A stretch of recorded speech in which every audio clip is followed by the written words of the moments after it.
I killed Nathan Hale. I had no choice. He was becoming one of them. He could have stopped me, but I think he wanted to die.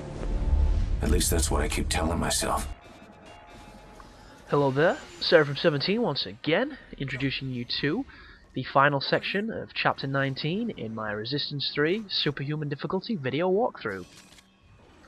And these next few rooms are as challenging as you make them, and luckily enough for me, I try and make them as as easy as possible because I do not like getting beaten by games, so I try to destroy them in the simplest terms possible. And this section is literally use the marksman, use the range you have, destroy the drones before you kill the snipers, and try not to get shot like I just did, because it did a massive amount of damage.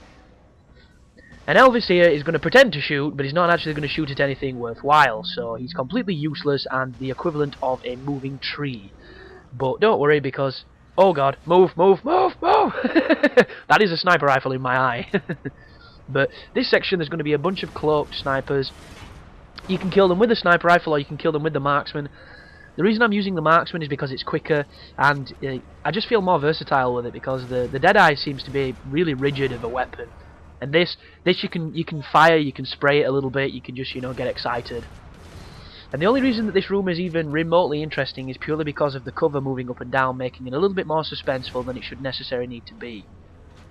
And another thing that makes it even more convenient is they do have cloaks, but the cloaks on this game aren't the most efficient. And I mean, if the Predator had this kind of cloak, in Predator, Arnold Schwarzenegger would have arse-raped him the first time they'd met, because it's not the most convincing stealth mechanic I've ever seen. When you're glowing blue, kind of give yourself away.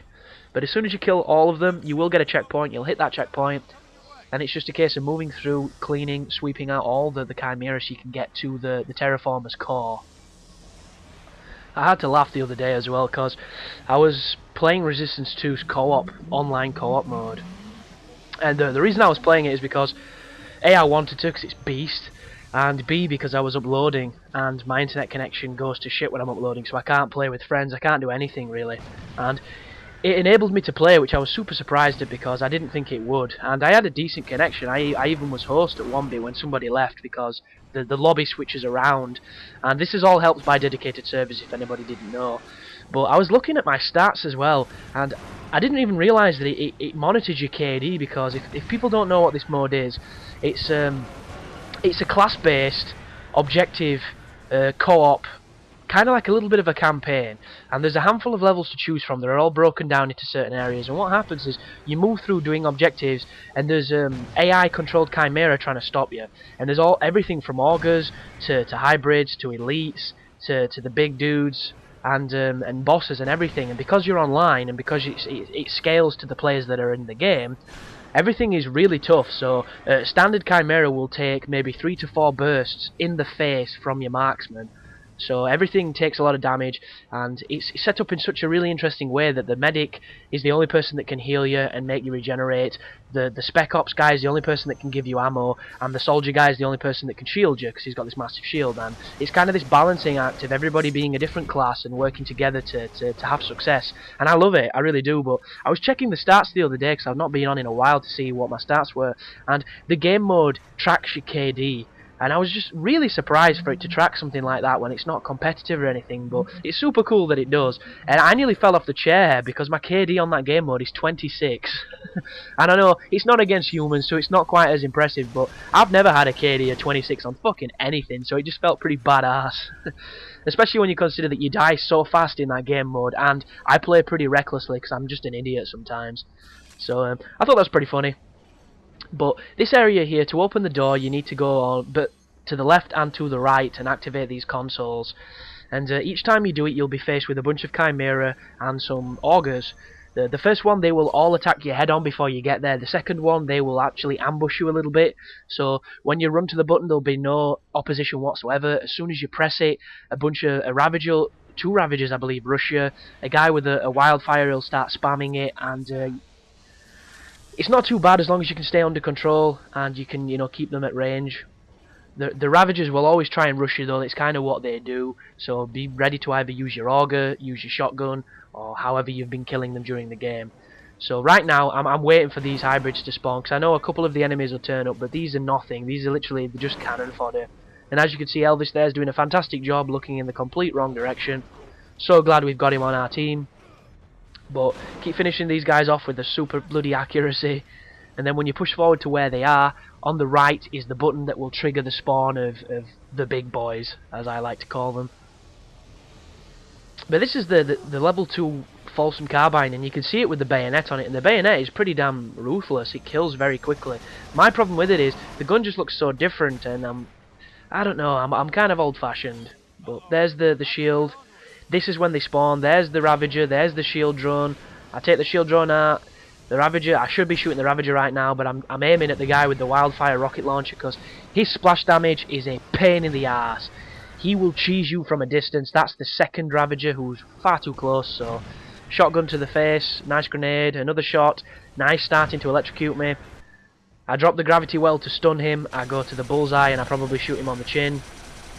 He's still hitting me though, you'll notice, he's stripping my life away, but luckily enough, there's plenty of life on the shelf to your left, and he's dead now, so his corpse is floating around the electricity beam, which is kind of funny. But I do believe... Do I cheese him? I'm cheesing him. There you go, that's another one dead. Dead and cheesed. There's the guy with the wildfire, you need to make sure he dies or he will kill you.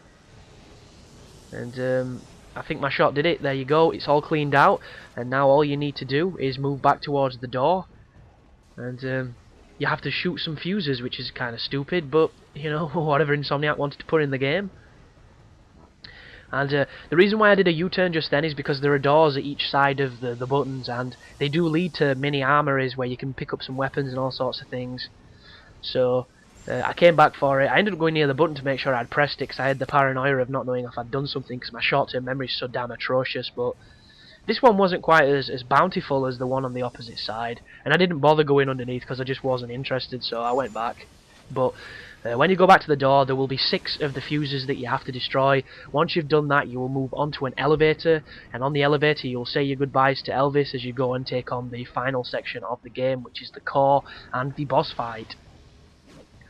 But when I say boss fight, it's a pseudo boss fight. It's the brawler that you fought in the library area, that you fought in town on Chapter 4. It's the exact same concept. The only difference is you're in a very crowded area filled with enemies, filled with scenery, so it's a little bit more awkward to come out unscathed. That being said, as long as you know what you're doing, you can make very short work of him, and he isn't too bad, but you can also die very quick because you're going to be fighting him in very close quarters. But what I found about the room as well is the room is filled with regenerating enemies. They will just keep spawning the more you kill them. There's actually 2 Ravagers on each side of these cores that you have to shoot. And I must have killed 6 or 7 Ravagers with the sniper rifle. And another one always comes to take his place, so it's absolutely pointless. And this is pretty brilliant, this bit, 'cause it gives you a message from your wife in response to the one you put out on the radio, and it's another heart-wrenching moment because I didn't actually realise how emotionally touched or emotionally, you know, in-depth and connected I was to the story until these moments, and they did get me. It was one of those gut feelings where you just kind of like, this is happening, man, this is real, even though it's clearly not. And that's one of the great things about this game, because it can hook you in if you let it. And it doesn't really do too much, it's just the little journals, the little touches, the subtle storytelling. All of it adds together to culminate in this interesting experience for a first-person shooter, and you don't normally see it. So, I'll see you guys in the last level. I hope the guide's helping. Thanks for watching, and you take care now.